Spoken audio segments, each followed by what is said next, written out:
তো খুব ভয় লাগছে। মাথা খারাপ হয়ে গেলে আবার কিছু করে নেবে না তো? সব এক একটা রত্ন এখানে, আমি দেখছি। আরে কেন আটকে রেখেছো আমায়?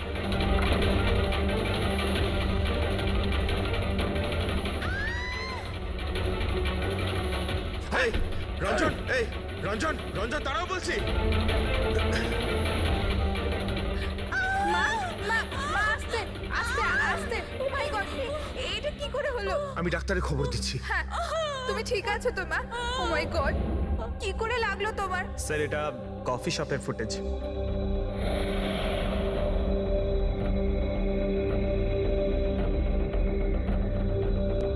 স্যার এবার জুয়েলারি শপ।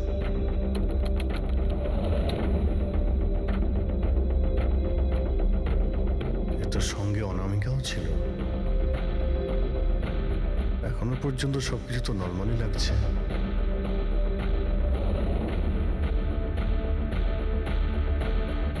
স্যার এবার মার্কেট প্লেস।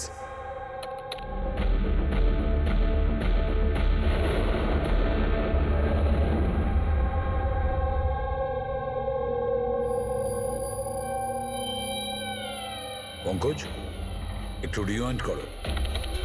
হ্যাঁ, আগে ওই রঞ্জনকে জুম করো।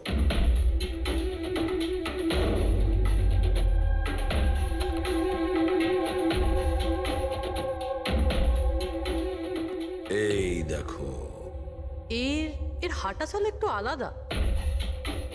ও অন্য ধরনের জুতো পরে রয়েছে।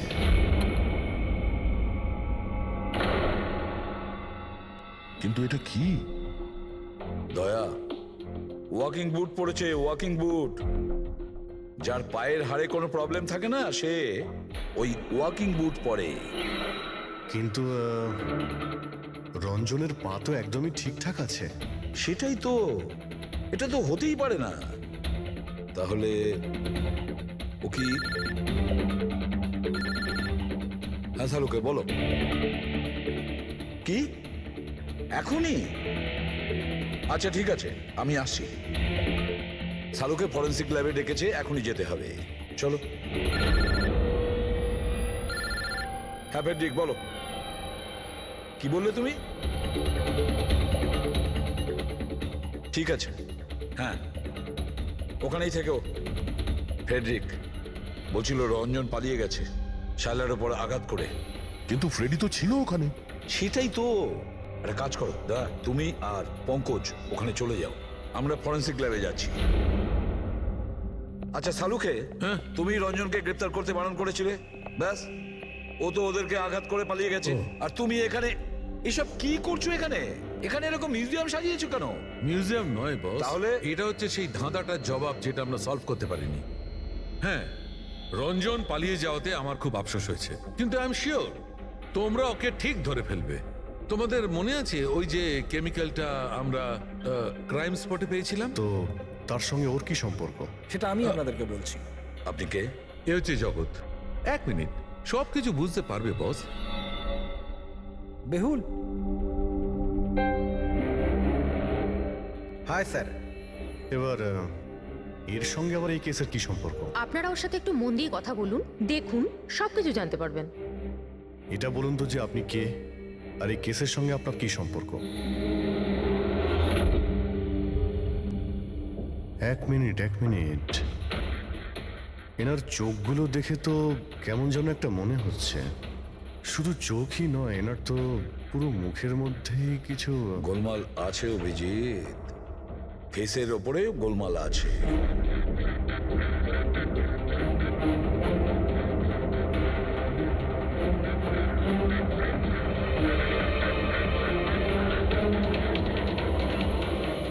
ও থ্যাংক ইউ বেহুল। এটা কি? আমি বলছি বস, ওই কেমিক্যালস যেটা ক্রাইম স্পটে পাওয়া গেছিল, আসলে ওই কেমিক্যালটা এই ধরনের মাস্ক আর নকল রক্ত তৈরি করতে কাজে লাগে। বিশেষ করে এই সিলিকন মাস্ক, যেটা ওই সিনেমাতে ব্যবহার হয়। সব থেকে বড় ব্যাপার হচ্ছে এর মধ্যে চোখের পাতা থাকে না, আর চোখের জন্য এখানে গর্ত একটা থাকে আসল মুখের মতো, যাতে যে এটা পড়বে তার আসল চোখটা এই গর্ত থেকে বেরিয়ে এসে যাতেও দেখতে পায়। আর স্যার, এটাকে বানানো কিন্তু অত সহজ নয়। হাই কোয়ালিটির সিলিকন আর পারদর্শী লোকই এটা বানাতে পারে। লেটেস্ট টেকনিকের জন্য স্যার এটা যে পড়বে তার যে মুখের ভাব সেটাই মাস্কে ফুটে উঠবে। এর থেকে তো একটা কথা পরিষ্কার অভিজিৎ, কেউ রঞ্জনের মতো দেখতে হুবহু একটা মুখোশ বানিয়েছে, একটা মাস্ক বানিয়েছে। রঞ্জনের মতো হাইটের কেউ ওরই মুখের মতো কোনো মাস্ক বানিয়েছিল আর লোকেদের বোকা বানাচ্ছিল। হ্যাঁ, আর সেই জন্যই সবাই কেউ দূর থেকে দেখা দিয়েছিল, কারণ যদি কাছে আসতো তাহলে সবাই বুঝে যেত ও কোনো মাস্ক পরে আছে। আর স্যার অঞ্জলি, ও তোর সাথেই ছিল, ওর সাথে কথাও হয়েছে, ওর সাথে লাশটা লুকোনোর চেষ্টা করেছে। ওর মুখে রক্তও লেগেছিল আর ওখানে লাশগুলোকে কাটছিল আর লুকিয়ে রাখার চেষ্টাও করেছিল, তাই হয়তো তাড়াহুড়োতে কোনো খেয়ালই করেনি। আর তাছাড়াও এই যে একই রকম দেখতে না, নিশ্চয়ই ওর পায়ের হাড়ে কোনো প্রবলেম ছিল, তাই ও ওয়াকিং বুট পরেছিল। আর এই মাস্ক তৈরি করাও এত সহজ নয়। স্যার এই মাস্ক ফিল্ম প্রজেক্টেই কাজে লাগে। ও, হ্যাঁ, তবে এটুকু জানি যে ও অ্যাসিস্ট্যান্ট ডাইরেক্টর ছিল আর এখন একটা ইন্টারন্যাশনাল শর্ট ফিল্মে কাজ করছিল। স্যার দয়া বলছিল যে অনামিকা ও নাকি কোনো ইন্টারন্যাশনাল শর্ট ফিল্মে কাজ করছিল। ওর পক্ষে এগুলো করা তো খুবই সহজ। তার মানে ও রঞ্জনের গার্লফ্রেন্ড ছিল না, ওকে নিজেরই খুনে ফাঁসানোর চেষ্টা করেছিল। সেই জন্যই ও বেল বয়কে গাড়ি অব্দি নিয়ে গিয়েছিল। স্যার নিজের প্রতিবেশীর সামনে রঞ্জনের সাথে ফোনে কথা বলার নাটক করেছিল। মানলাম অভিজিৎ, আমি মানলাম, কিন্তু কেউ নিজের মৃত্যুর ষড়যন্ত্র নিজে কেন করবে? মানে আমি বলতে চাইছি, অনামিকা তার নিজের মৃত্যু কেন নিজে ডেকে আনবে? না না না না, কিছু তো একটা গোলমাল আছেই। কেউ তো একজন আছে যে অনামিকাকে শিখণ্ডি খাড়া করেছে, আর সেই পুরো কেসটার মাস্টার মাইন্ড, বুঝেছো? আপনাদের মাথা খারাপ আছে? ফ্রেডি ইনজেকশন নেওয়ার জন্য ভেতরে গেছে আর তোমরা ওই লোকটাকে ছেড়ে দিলে। আমরা তোকে পালাতে দিইনি, আমরা কি দরজা খোলার কি দরকার ছিল? ওই লোকটা যে মানসিক অবস্থা নিয়ে এখান থেকে পালিয়ে গেছে, কে জানে কার সাথে কি করে দেবে। শায়লা দেবীর ওপর হামলা করেই দিয়েছে। স্যার, একটা কথা বুঝতে পারলাম না, ওরা তোমাদের দুজনের সামনে থেকে পালালো আর তোমরা ধরতে পারলে না ওদের? স্যার আমরা খুব ভয় পেয়ে গেছিলাম আর সব কিছু এত তাড়াতাড়ি হলো। স্যার আমরা যদি মাঝখানে আসতাম তাহলে আমাদের উপরও তো হামলা করতে পারতো না স্যার। হ্যাঁ, যেমন ভাবে আন্টিকে হামলা করেছিল আমাদেরও করতে তাহলে। হ্যাঁ, এক মিনিট, শায়লা দেবীর ওপর হামলা? কিন্তু কিভাবে? ওর কাছে অস্ত্র কি করে এলো? এখানে তো কোনো অস্ত্র ছিল না, আমরা সমস্ত অস্ত্র সরিয়ে দিয়েছিলাম। হ্যাঁ হ্যাঁ স্যার, শুধু ঘরে কেন, কিচেনেও সবজি কাটার কোনো ছুরি পর্যন্ত নেই।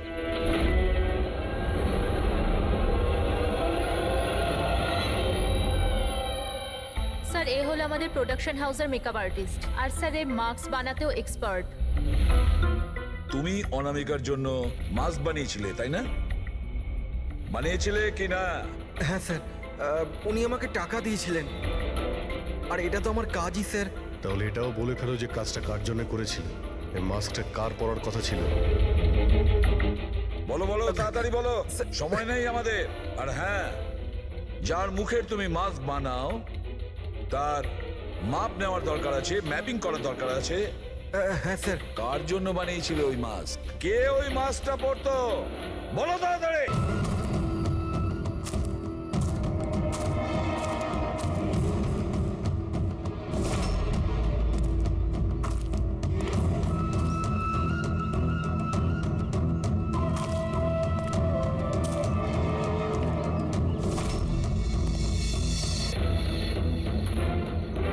কে তুমি? হ্যাঁ, কে তুমি? কি চাও? কেন আমাকে বেঁধে রেখেছো? আমার তো মনে হয়েছিল আমাকে দেখে তুমি খুব খুশি হবে, কারণ আমিই তো হচ্ছি সে যাকে তুমি খুঁজে চলেছ। তোমারই আর এক রূপ। রূপ? কিন্তু তোমার মুখ তো আমার সাথে মেলে না। কারণ এটাই, আমি তোমার মতন মুখের মাস্ক পরে নেই এখন, নাহলে তুমি আমাকে চিনতে পারতে না যে আসল তুমি না আমি। আর একটা কথা, আমি তোমার আওয়াজে কথাও বলতে পারি। কিন্তু তুমি এমন কেন করছো? যাতে অনামিকার খুনের জন্য তোমার জেল হয়ে যায়। কিন্তু আমার তোমার সাথে কি শত্রুতা? আমি তো তোমাকে চিনি অব্দি না।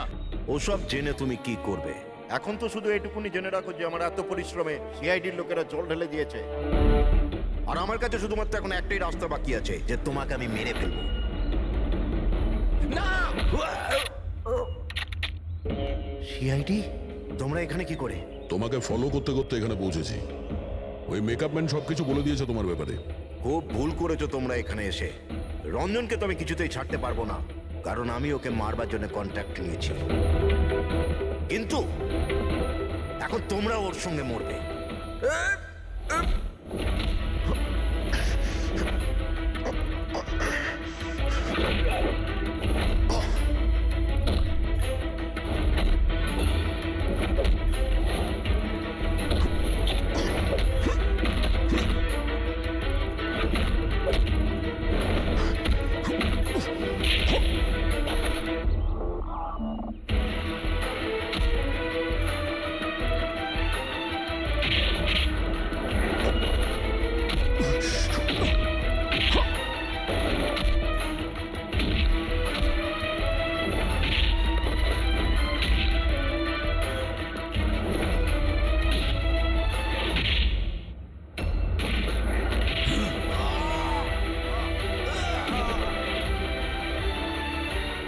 হট! তোকে মারার কন্ট্রাক্ট দিয়েছিল? হ্যাঁ, কে দিয়েছিল? অনামিকা মারা যাওয়ার পরেও তোমাদের প্ল্যান চালু আছে। কে মাস্টার মাইন্ড? আমায় ক্ষমা করে দাও মা। তোমার মতের বিরুদ্ধে গিয়ে বিয়ে করে আমি অনেক বড় ভুল করে ফেলেছি। কখনো ভাবতেও পারেনি যে ও এসব করতে পারে। রঞ্জন কোথায়? ওকে পেলেন না আপনারা? পাওয়া গেছে রঞ্জনকে। আপনারা সবাই এটা জেনে হয়তো অবাক হবেন যে রঞ্জন নির্দোষ। এটা আপনারা কি বলছেন? খুন রঞ্জনই করেছে? একদম না, রঞ্জন খুন করেনি। খুন করেছে আপনাদের মধ্যেই কেউ একজন। আমরা? কিন্তু আপনি তো জানেন যে এদের সবার উপস্থিতিতেই রঞ্জন আমাকে আঘাত করেছে। কি করে করলো? মানে কোন জিনিস দিয়ে আপনার উপরে আক্রমণ করেছিল? আমি বলেছিলাম না যে ও ছুরি দিয়ে আমাকে আঘাত করেছিল। কিন্তু ছুরি তো ছিল না ঘরে, আমরা সমস্ত অস্ত্র সরিয়ে দিয়েছিলাম আগে থেকেই। আপনার এই আঘাত ছুরি দিয়ে নয়, বরং নেইল ফাইল, নখ কাটার জন্য যেটা ব্যবহার করা হয়, আপনার এই আঘাত সেটা থেকে লেগেছে। মনে হচ্ছে উনি এখনো কনফিউজড। কোনো ব্যাপার নয়, ওনাকে আমরা সাহায্য করছি। ফ্রেডি,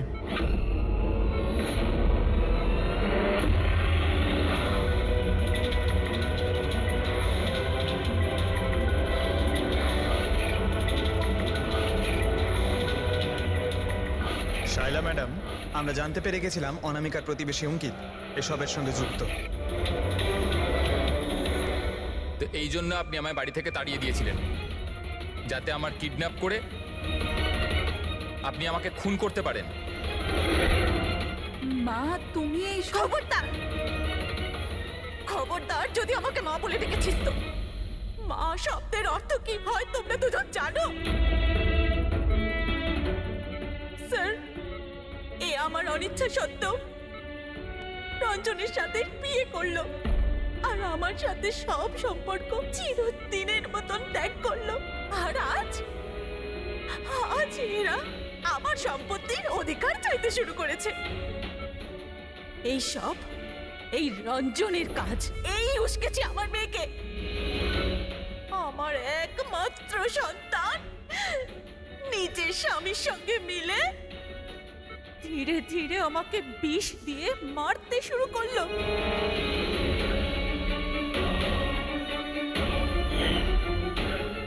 দুভোটা তাড়াতাড়ি করো অঞ্জলি, এটা নিয়ে গিয়ে মায়ের ঘরে রেখে দাও, যাও।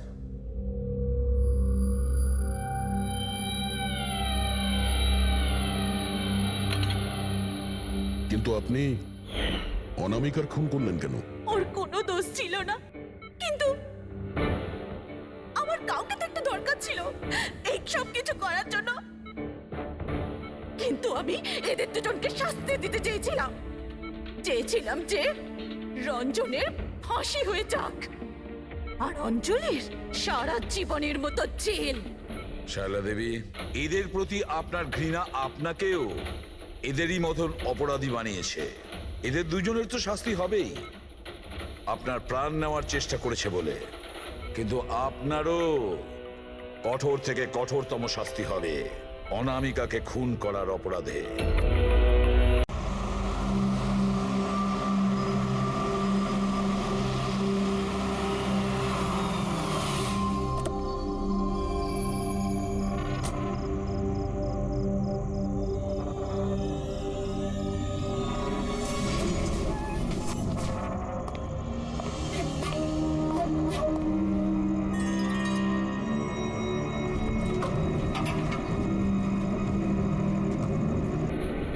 হতে পারে না। এবার কি হবে? আমার খুব বড় ভুল হয়ে গেছে।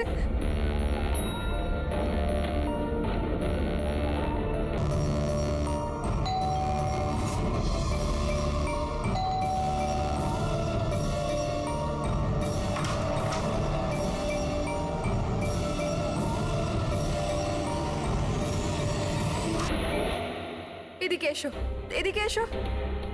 সব সব ঠিক আছে তো? তোমায় এভাবে কেউ দেখেনি তো? কেউ সন্দেহ করেনি তো? হ্যাঁ সন্দেহ? বলো। কেমন সন্দেহ?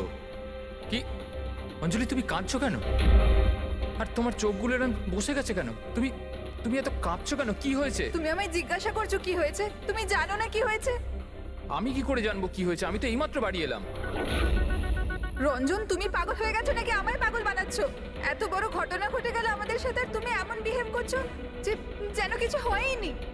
কি কি খেলা খেলছো তুমি? কি খেলা আরে আমি খেলছো কোনো তুমি? খেলা খেলছি না। কি তখন থেকে বলে চলেছো তুমি? রঞ্জন, কিছু ঘন্টা আগে তুমি খুন করেছো। কি? ওই লাশটা টুকরো করে ওই টুকরোগুলোকে পুকুরে ফেলে দিয়েছো আর তুমি এমন বিহেভ করছো যেন কিছু হয়নি। মনে করো তুমি কেন এমন বিহেভ করছো? অঞ্জলি, তোমার কি হয়েছে? কিছু নেশা টেশা করেছো নাকি তুমি? হ্যাঁ, পাগলের মতো কথা বলছো। আরে কি খুন, কি মার্ডার, কি কি এক মিনিট, এসব? এক হোয়াট ইজ মিনিট। Wrong with you? এক মিনিট, তোমার জামায় তো রক্ত আর মাথায়, তোমার মাথায় তো চোট লেগেছিল। আর এইসব তুমি জামা কোথায় চেঞ্জ করলে? কোথায় গেল এই সব কিছু? কত রক্ত পাগল হয়ে লেগেছিল। গেছো তুমি? আজ সকালে এই জামাটা পরেই তো গিয়েছিলাম অফিসে।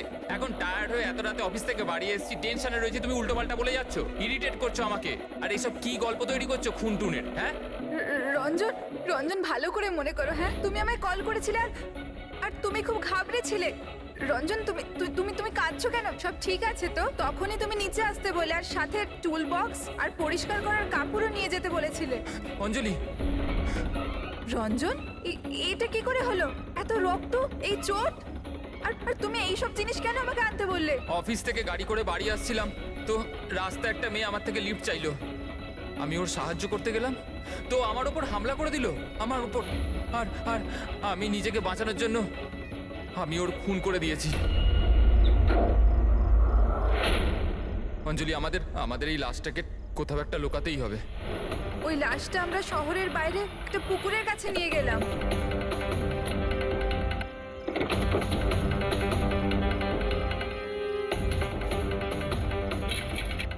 আর সেখানে তুমি বলার পর আমরা লাশটাকে টুকরো টুকরো করেছিলাম, সেগুলো প্লাস্টিক ব্যাগের মধ্যে ঢুকিয়ে আর ওই পুকুরে ফেলে দিলাম। আর তারপরে তুমি আমায় বাড়িতে ড্রপ করে দিলে আর তুমি বলেছিলে যে তুমি একটু পরেই বাড়ি চলে আসবে। তুমি আমায় এটা বলতে চাইছো যে যাকে আমি চিনতামই না আমি তার খুন করে দিয়েছি? হয় তুমি স্বপ্ন দেখছো, নয়তো তোমার মাথায় কিছু একটা চলছে, সেটা আমি জানি না। আর যদি তোমার কথায় একটু সত্যতা থাকে, can you prove it? I will.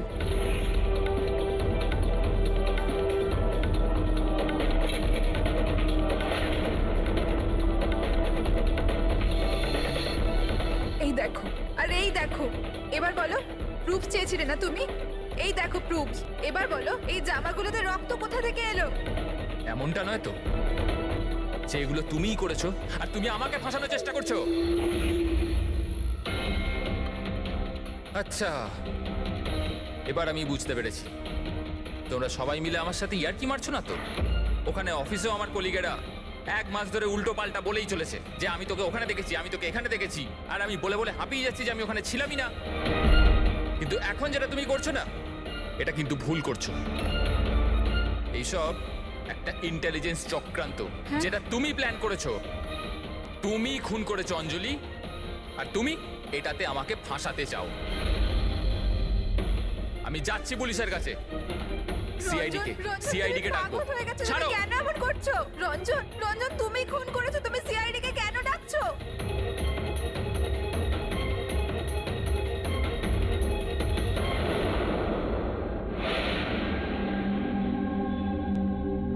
তার মানে আপনি বলতে চাইছেন যে আপনি আপনার স্বামী মানে এনার সাথে মিলে একটা মেয়ের লাশ এই শহরের বাইরে মানে একটা লেকে ফেলেছেন? হ্যাঁ স্যার, আমি এটাই বলছি। আর এই সব কিছু আমি ওর বলাতেই করেছি। কিন্তু আপনার স্বামী তো বলছেন ইনি কিছু জানেনই না। ইনফ্যাক্ট উনি আমাদের এখানে ডেকেছেন। স্যার এই মহিলা সব উল্টোপাল্টা বলছে, আমাকে ফাঁসানোর চক্রান্ত হচ্ছে আর এও তাতে জড়িত। উল্টোপাল্টা আমি নয়, উল্টোপাল্টা এ বলছে। প্রথমে নিজের দোষ ঢাকার জন্য আমাকে দিয়ে এই সব কিছু করিয়েছে, আর এখন নিজেই না বলছে। স্যার আমি আপনাকে সত্যি কথা বলছি, আমি বলেছিলাম না যে আমার হ্যাঁ ওই একই রকম দেখতে লোকের কথা, যে আপনার বন্ধু অ্যালেক্সরা আপনার মতো দেখতে লোকের সঙ্গে দেখা করছে, কিন্তু এটা মনে হচ্ছে না যে আপনার এই গল্পটা সত্যি কম আর কাল্পনিক বেশি লাগছে। স্যার এই লোকটা আপনাদের মিথ্যে বলছে, আমি সত্যি বলছি। ইনফ্যাক্ট আপনারা তো জানেনও না যে কি হয়েছিল। এমন কি হয়েছে? স্যার রঞ্জন আমাকে টুল বক্স আর একটা কাপড় নিয়ে নিচে পার্কিং এ ডেকেছিল, আর ওখানেও আমাকে বললো যে ও একটা মেয়েকে খুন করে ফেলেছে। সেখানে আমরা লাশের টুকরো করে জলে ফেলে দিয়েছিলাম। স্যার প্লিজ আমায় বিশ্বাস করুন স্যার, একই রকম দেখতে একটা লোক এরকম করছে, আর না হলে সবাই মিলে চক্রান্ত করছে যেটাতে আমাকে ফাঁসানো হচ্ছে। এক মিনিট, এক সময়ের জন্য চুপ থাকুন, আর আপনি আপনার গাড়ির চাবিটা দিন এক্ষুনি, এই মুহূর্তে। আর এখান থেকে লিখে যাব। একবার এই এভিডেন্সগুলো ফরেন্সিক ল্যাবে যাক, তাহলেই আমরা জেনে যাব যে আপনাদের দুজনের মধ্যে কে সত্যি বলছে আর কে মিথ্যে বলছে।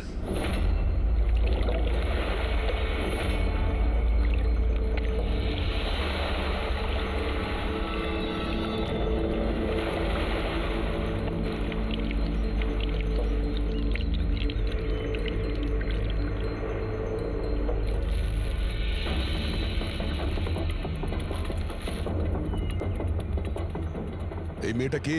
স্যার আমি কি জানি, আপনি আমাকে কেন জিজ্ঞেস করছেন? যা কিছু জানার এর থেকে জানুন না। স্যার আমি এই মেয়েটাকে চিনি না, আমি জানি না একে। আমি একে মারিনি স্যার, আমি তো ওই সময় শুধু এই লোকটার হেল্প করছিলাম। আমি অনেক রাত অবধি অফিসে ছিলাম স্যার, আপনি চাইলে সিসিটিভি ফুটেজ দেখতে পারেন। চিনের নিচে দেখো, থুতির নিচে স্টিচেস আছে না, আর সেগুলো খুব বেশি পুরনো নয়, মনে হচ্ছে কিছুদিন আগেই ও আঘাত পেয়েছে। পুরবি কোনো না কোনো ক্লিনিক বা হসপিটালে স্টিচগুলো করা হয়েছিল, সেখান থেকে এই মেয়েটার ব্যাপারে জানা যেতে পারে। একটা কাজ করো ফেডরিক, পঙ্কজ, এই বডির টুকরোগুলো আছে না, এই সব কটা আমাদের ফরেন্সিক ল্যাবে পাঠিয়ে দাও, আর এদের দুজনকে আমাদের ব্যুরোতে নিয়ে চলো। স্যার এ বলছে যে কয়েকদিন ধরে ওরই মতো দেখতে কোনো লোক ওকে ফাঁসানোর চেষ্টা করছে। এর চেনাশোনা লোকরা ওই লোকটার সঙ্গে বিভিন্ন জায়গায় দেখা করছে, আর ওরা ভাবছে যে ও এই। হ্যাঁ স্যার, আমায় ফাঁসানো হচ্ছে স্যার, আর ওই চক্রান্তে এও রয়েছে স্যার। স্যার আপনিই বলুন, আমি যদি এসব করতাম তাহলে আমি আপনাদের ফোন কেন করতাম? স্যার এখন অবধি আমি আপনাদের যা বলেছি সবকিছু প্রমাণ হয়েছে তো। লাশ তো পাওয়া গেল লেকে, আর ওর গাড়ির ডিকিতে রক্ত পেলেন তো। স্যার আপনি নিজেই বলুন, যখন এতটা সত্যি আমি বলেছি তাহলে এখন মিথ্যে আমি কেন বলবো? আমাকে ফাঁসানোর জন্য স্যার, আমি বলছি স্যার এটা চক্রান্ত স্যার, আমাকে ফাঁসানোর জন্য। ব্যাস ব্যাস, কে কি কাজ করেছে আর করেনি সেটার খোঁজ আমরা করব। শুধু একটা কথা মনে রাখবেন, যে আমাদের সন্দেহ শুধু আপনাদের দুজনকে। বাট স্যার আমি কিচ্ছু করিনি, আমি নির্দোষ। আমি হতে পারে হয়তো আপনি খুন করেননি, কিন্তু লাশকে টুকরো টুকরো করে লেকে ফেলে দেওয়া এটাও কিন্তু বড় অপরাধ, বুঝেছেন আপনি? স্যার সিসিটিভি ফুটেজ পেয়ে গেছি।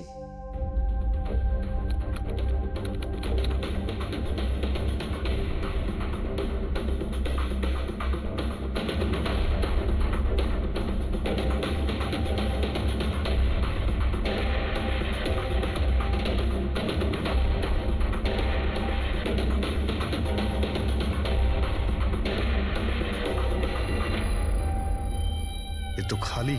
কিন্তু স্যার আমি সত্যি কথা বলছি, আমায় বিশ্বাস করুন, আমি ছিলাম অফিসে। আমি বুঝতে পারছি না কেন আমায় দেখা যাচ্ছে না স্যার। মিস্টার রঞ্জন, আইন বিশ্বাসের উপর চলে না, প্রমাণ চাই। আপনার অফিসের যে ফুটেজ সেটা সবার সামনে, আপনি ওখানে নেই, তার মানে এটাই হচ্ছে যে আপনার মিসেস যেটা বলছে সেটাই সত্যি। না না স্যার, আমি সত্যি কথা বলছি স্যার, আমি অফিসেই ছিলাম। আমি বুঝতে পারছি না যেটা কিভাবে হলো। হ্যাঁ, কিন্তু আপনার অফিস ফাঁকা দেখাচ্ছে কেন? স্যার রঞ্জন এই কোম্পানির সিইও, এই ফ্লোরে শুধু ওই থাকে। ও ছাড়া একজন পিয়নও আছে, সে সেদিনকে ছুটিতে ছিল। আচ্ছা, রঞ্জন বাবু ঠিক ওই দিনেই আপনার পিয়ন অ্যাবসেন্ট কেন? স্যার আমি সত্যি বলছি স্যার, আমি অফিসে ছিলাম।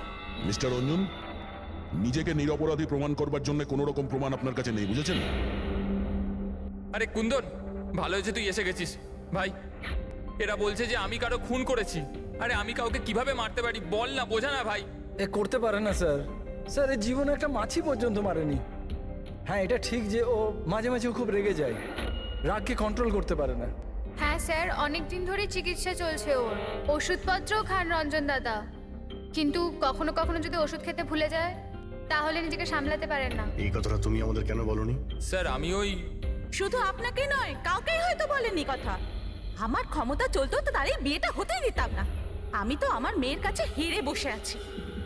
এই লোকটা তো একটা সাইকো সাইকো। এই রঞ্জন একজন মানসিক রোগী। এর পার্সোনালিটি ডিসঅর্ডার আছে। এর মাথা তো সেটাই মনে রাখে যেটা ও মনে রাখতে চায়, বাকি সমস্ত কথা তো এ ভুলে যায়। হতেই পারে স্যার যে খুনটা এই করেছে আর ভুলে গেছে। ব্যাপারটা হচ্ছে যে আমি আগে অসুস্থ ছিলাম, কিন্তু তারপর আমি ঠিক হয়ে গেছিলাম। আপনি এরম কেন বলছেন? কুন্দন কুন্দন তুই বল, আমি সত্যি বলছি কিনা। বৌদি আপনি বলুন না, আরে তুমিই বলো না। আপনারা আমায় এভাবে কেন দেখছেন? আরে আমি সাইকো নই, আমি অসুস্থ নই, কোনো মানসিক রোগ নেই আমার, একদম ঠিক আছি আমি। আরে বলো না বলো না। বাস, অনেক হয়েছে। এটা তোমার বাড়ি নয়, ব্যুরো। এই নাটক এখানে চলবে না। একটা কাজ করো, পাশের ঘরে গিয়ে এনাদের বসাও। যান। ওই দিকটা যান যান। সমস্ত প্রমাণ ওই রঞ্জনের বিরুদ্ধে, আর তাছাড়াও ওর আচরণটা ঠিক নেই। কিন্তু বুঝে উঠতে পারছি না, জানি না কেন আবার এই ব্যাপারটা এড়িয়েও যেতে পারছি না।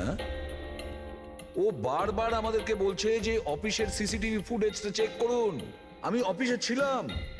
এতটা জোর দিয়ে কেউ বলতে পারে না। আরও একটা ব্যাপার স্যার, ফোন ওই করেছিল। কোনো খুনি এরকম কেন করবে? আর স্যার ওই ডিসোসিয়েটিভ পার্সোনালিটি ডিসঅর্ডার, হয়তো খুনটা করেছে আর তারপর ভুলে গেছে। এই রোগটাতে এরকমই হয় স্যার। হতে পারে, এটা হতেই পারে। একটা কাজ করি আমরা, এই যে সিসিটিভি ফুটেজ আছে না, এটাকে ল্যাবে পাঠাই, চেক করিয়ে দেখি এই ফুটেজটা কেউ কোনোভাবে এডিট করে চেঞ্জ করেছে কিনা। আর স্যার ওই একই রকম দেখতে ব্যাপারটা। ও এটা বলছে যে ওর বন্ধুরা ওর মতো দেখতে লোকটাকে দেখেছে, আর ওই লোকটা ওর বন্ধুগুলোকে চিনতেও পারেনি। চলো ওর বন্ধুদের সাথে কথা বলি, জিজ্ঞাসাবাদ করি, জেরা করি, তারপর দেখি ওদের কথায় কতটা সত্যি আছে। স্যার হতে পারে এই চৈতালি আর কুন্দন রঞ্জনের শুভাকাঙ্ক্ষী হওয়ার চেষ্টা করছে, হয়তো তা নয়। আর এদিকে শায়লা, উনি তো চানই এই দোষটা রঞ্জনের ওপর আসুক, যাতে ওনার মেয়েকে আর এই বিয়েটা করতে না হয়। স্যার স্যার যে মেয়েটা মারা গেছে ওর ফটো হসপিটালের ক্লিনিকে পাঠিয়ে দিয়েছি। ওকে শনাক্ত করা হয়েছে। ওর নাম হলো অনামিকা। দুদিন আগেই ওখানে গেছিল ওর আঘাত দেখাতে। অনামিকা, অনামিকা, এই অনামিকার পুরো ফোন রেকর্ড চেক করো, খোঁজ নাও এ কোথায় থাকতো, কি করত, এর সঙ্গে রঞ্জনের কি সম্পর্ক ছিল।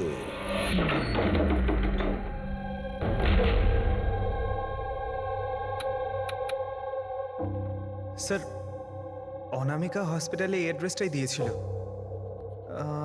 এবার কি করি? দেখা যাক, কোনো প্রমাণ নিশ্চয়ই পাবো। একটু আশেপাশে দেখো কোনো প্রতিবেশী আছে কিনা।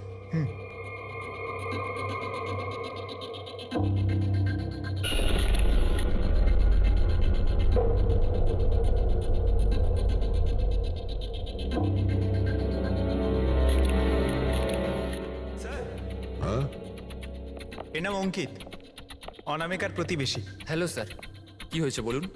অনামিকা ঠিক আছে তো?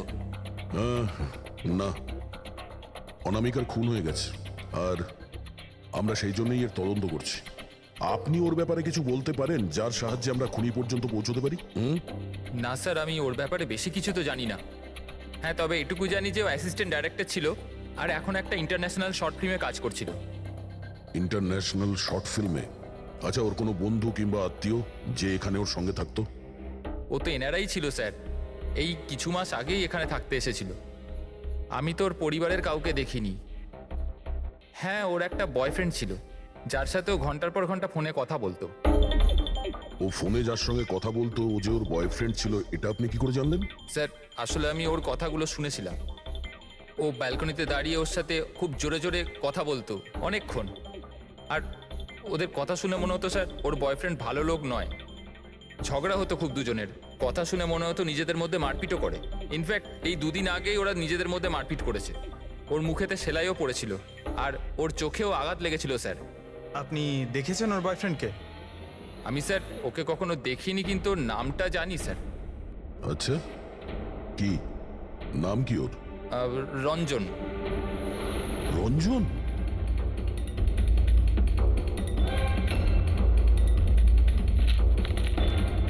স্যার, হ্যাঁ, এই দেখুন, এই অনামিকার পাসপোর্টে এই বার্সেলোনার ভিসা লাগানো রয়েছে। বার্সেলোনা? এ কি স্পেনে যেতে চাইছিল নাকি? স্যার অনামিকা স্পেন থেকেই এসেছিল স্যার। আমি ওদের কথা শুনেছিলাম স্যার। ও বিরক্ত হয়ে গেছিল রঞ্জনের জন্য, সারা জীবনের জন্য স্পেন ফিরে যেতে চাইছিল। স্যার, আমার মনে হয় ওর খুন রঞ্জনই করেছে। ও চাইতো না যে ও স্পেনে চলে যাক।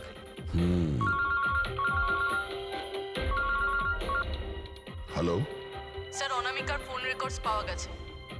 একটা নাম্বারে যেটাতে ও সবচেয়ে বেশি কথা বলতো সেটা রঞ্জনের কোম্পানির নামে রেজিস্টার্ড আছে। ও রঞ্জন, একটা কাজ করো, অনামিকার ফোনের শেষ লোকেশনটা কোথায় ছিল সেটা বার করো। এ অনামিকা কাল রাত্রে আপনার হোটেলে ছিল? I am not sure sir. ছিল না? আমার তো মনে হয় না। ঠিক আছে, আমাদের আপনার হোটেলে সিসিটিভি ফুটেজটা চেক করতে হবে। Sure sir.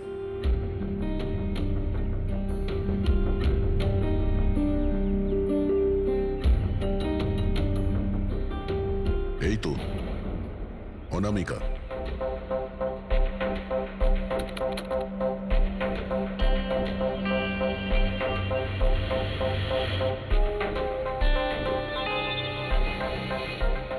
এটা কি ব্যাপার? ও ভেতরে গেল একটা হ্যান্ডব্যাগ নিয়ে আর বাইরে এলো একটা লাগেজ নিয়ে। তো সঙ্গে এই ছেলেটাকে? স্যার ও তো আমাদের বেল বয়। ওয়েল বয় কোথায় আছে এখন? কাল রাত্রে তুমি যখন ওই মেয়েটার লাগেজ নিয়ে বাইরে যাচ্ছিলে তখন ওর জন্য কেউ অপেক্ষা করছিল বাইরে? হ্যাঁ স্যার, একজন লোক তো ছিল, ওর জন্য ওয়েট করছিল। কে ছিল? লম্বা রোগা করে একজন ছিল। লম্বা রোগা করে? এ ছিল ওই লোকটা? স্যার মনে হচ্ছে তো এরকমই ছিল। দেখে তাই মনে হচ্ছিল মানে? স্যার ও দূরে দাঁড়িয়ে ছিল তাই আমি ঠিকমতো দেখতে পাইনি। ও, তার মানে এই রঞ্জন, ও আমাদের মিথ্যে কথা বলেছে। ও অনামিকাকে আগে থেকেই চিনতো আর শেষবার অনামিকা ওর সাথেই ছিল। রঞ্জন বলছে যে আপনারা ওকে আলাদা আলাদা জায়গাতে দেখেছিলেন, কিন্তু ও বলছে ও ওখানে ছিলই না। ব্যাপারটা কি বলুন তো? স্যার আমি একদিন কফি শপে কফি খাচ্ছিলাম, আমি দেখলাম যে রঞ্জন বাইরে কারোর সাথে কথা বলছে। রঞ্জন, রঞ্জন, এই রঞ্জন! স্যার আমি যখন ওকে ডাকলাম ও জানি না কেন আমার কথা না শুনে অন্যদিকে চলে গেল। রঞ্জন! কিন্তু স্যার যখন আমি এই ব্যাপারে ওর সঙ্গে কথা বললাম তখন ও বললো যে ওখানে ছিলই না। আমি জানি না ও কেন মিথ্যে কথা বললো। আর লীলা দেবী, আপনি ওকে আপনি কোথায় দেখেছিলেন? কান্দিওয়ালাতে একটা জুয়েলারি শপে। ওর সঙ্গে একটা মেয়েও ছিল। রঞ্জন, রঞ্জন! আচ্ছা, এই মেয়েটা ছিল কি? হ্যাঁ স্যার, এই মেয়েটাই ছিল। কিন্তু যখন ওর সঙ্গে আমি ফোনে কথা বললাম বলতে শুরু করলো আমি তো ওখানে ছিলামই না। আর তোমার সঙ্গে কি এটাই ঘটেছে? হ্যাঁ স্যার, ও বাজারেতে আমার সামনে দিয়ে যাচ্ছিল। আমি ওকে হাত দেখালাম, হাই বললাম, মদন রে, কিন্তু ও সরাসরি আমায় ইগনোর করলো, অটোতে বসলো, চলে গেল।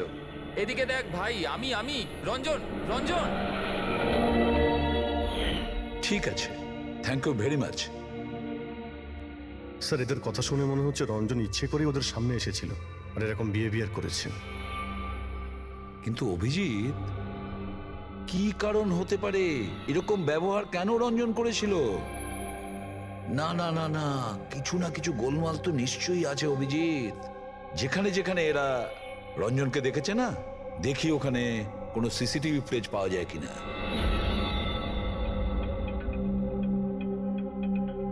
স্যার এখানে দেখুন।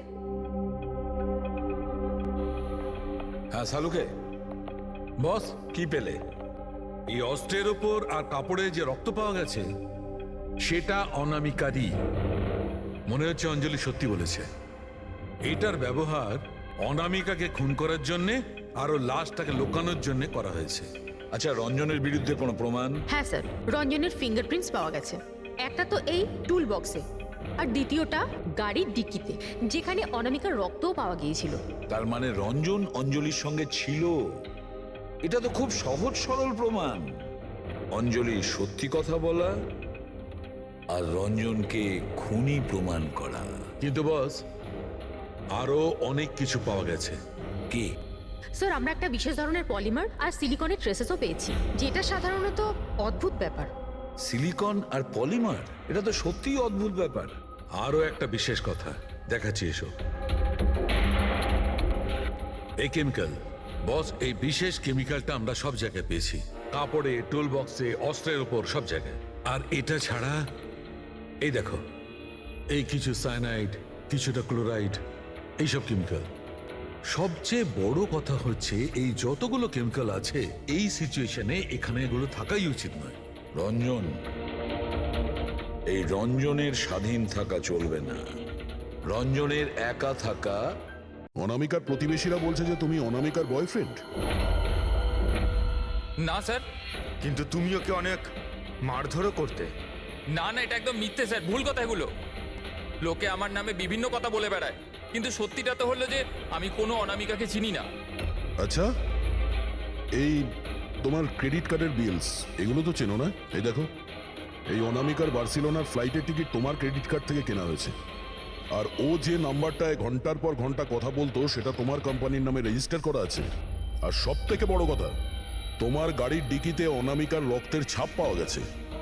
আর তুমি কি মনে করছো যে আমরা ওর কথা শুনে তোমার উপর দোষ চাপাচ্ছি? এই সমস্ত প্রমাণই যথেষ্ট এটা প্রমাণ করার জন্য যে তুমি অনামিকাকে খুন করেছো। না স্যার, আমি কারোর খুনটুন করিনি। আর স্যার, এই ক্রেডিট কার্ড, স্যার আমার কাছে তো অনেক ক্রেডিট কার্ড আছে স্যার। আর স্যার, আমি আজ অব্দি আমার ক্রেডিট কার্ড দিয়ে কখনো বার্সেলোনার টিকিট বুক করিনি। তাহলে উল্টোপাল্টা কথা বলা বন্ধ করো রঞ্জন। অনামিকা তোমার গার্লফ্রেন্ড ছিল আর তোমার জন্য বিপদ হয়ে দাঁড়িয়েছিল, আর ওর হাত থেকে মুক্তি পাওয়ার জন্য তুমি ওকে খুন করে দিলে। আর শুধু খুন করলে না, তার সাথে আমাকেও ফাঁসিয়ে দিলে। না, আমি এরম করিনি অঞ্জলি, আমার কথাটা বোঝার চেষ্টা করো তুমি। বৌদি, মানছি যে সমস্ত প্রমাণ এটাই ইঙ্গিত করছে যে রঞ্জনী খুনটা করেছে, কিন্তু কিছু প্রমাণিত হয়নি এখনো। আপনারা প্লিজ আমাদের কাজ করতে দিন। দেখো রঞ্জন, তোমার নির্দোষ হওয়ার কোনো প্রমাণ তোমার কাছে নেই। আর খুনের সময় তুমি কোথায় ছিলে এর কোনো সাক্ষীও নেই। আর তোমার ওই অফিসে সিসিটিভি ক্যামেরা ফুটেজ, ওর মধ্যে তুমি উধাও। অনামিকার হোটেলের বাইরে তোমার গাড়ির দাঁড়িয়ে থাকা, তোমার গাড়ির ডিকিতে অনামিকার রক্ত পাওয়া, ফোন রেকর্ড, ক্রেডিট কার্ড বিলস। তোমার বাঁচার আর কোনো রাস্তা নেই। এই একই রকম দেখতে অ্যাঙ্গেলটা একবার পরিষ্কার হয়ে যাক, তারপর তোমাকে অ্যারেস্ট না করার কোনো কারণ আমাদের কাছে থাকবে না। ততক্ষণের জন্য তুমি এখানে নিজের বাড়িতেই নজরবন্দি থাকবে, ফ্রেডির তত্ত্বাবধানে। আর আপনারা তদন্ত শেষ না হওয়া পর্যন্ত আপনাদের মধ্যে কেউ এখান থেকে যাবেন না। ফ্রেডি, নজর রেখো। Sir sir please sir, sir আমার কথাটা বোঝার চেষ্টা করুন, আমি কিচ্ছু করিনি। পূরবী, তুমি কি বলছো তুমি খেয়াল করেছো? হ্যাঁ স্যার। স্যার, ইমেজ ফরেন্সিক এক্সপার্টরা কনফার্ম করেছেন এই রঞ্জনের ফুটেজের সাথে এডিট করা হয়েছে। এই ফুটেজটায় কিছু আউট অফ ফোকাস ব্যাপার আছে, যেটা থেকে এটা প্রুফ হয় যে এখানে কেউ একজন ছিল, যেটাকে খুবই ভালোভাবে ডিলিট করা হয়েছে। অন্য আর কেউ নয়, ও রঞ্জনই হবে। তার মানে ওর এই একই রকম দেখতে গল্পটা সত্যি। অনামিকার খুনের সময় ও অফিসেই ছিল। তাহলে ওর খুন কি করে করবে? একটাই লোক একই সময়ে দু জায়গায় কি করে হতে পারে? স্যার, সেই সব সিসিটিভি ফুটেজ পেয়ে গেছি যেখানে রঞ্জনের বন্ধুরা রঞ্জনকে দেখেছিল। কফি শপ, জুয়েলারি শপ আর মার্কেটে। দরজা খোলো, বাইরে বেরোতে দাও। আরে কেন আমাকে আটকে রেখেছো? খোলো, আমি বলছি খুলে দাও। এটা কি হচ্ছে? ওর আবার আগের মতো অবস্থায় নেই তো? খোলো। সে কি? তাহলে তো ওনাকে কাবুতে আনার নিশ্চয়ই কোনো উপায় থাকবে। শুধু একটাই ওষুধ আছে, ঘুমের ইনজেকশন।